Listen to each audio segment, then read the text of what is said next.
திண்டுக்கல் மாவட்டம் நாகம்பட்டியில் திமுக எம்எல்ஏ காந்திராஜனுடன் பிரச்சாரத்திற்கு சென்ற கரூர் தொகுதி காங்கிரஸ் வேட்பாளர் ஜோதிமணியிடம் நீங்கள் அளித்த வாக்குறுதிப்படி வேலைவாய்ப்பு கிடைக்கவில்லை என இளைஞர் ஒருவர் கேள்வி எழுப்பினார்.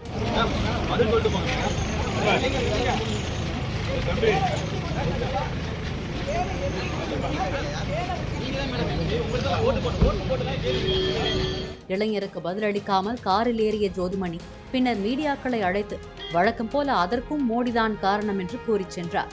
நரேந்திர மோடியின் அரசாங்கத்தில் 42 ஆண்டு காலமாக இல்லாத வேலை வாய்ப்பின்மை நிலவுகிறது. இந்த மாதிரி வேலை கேட்கிற ஒவ்வொரு இளைஞர்களுக்கும் வேலை கிடைக்கணும் அப்படின்னா அந்த வேலை நரேந்திர மோடி அரசாங்கம் அகற்றப்பட வேண்டும்.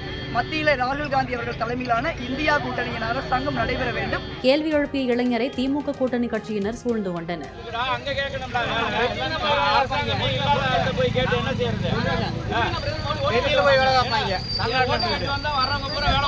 வேலை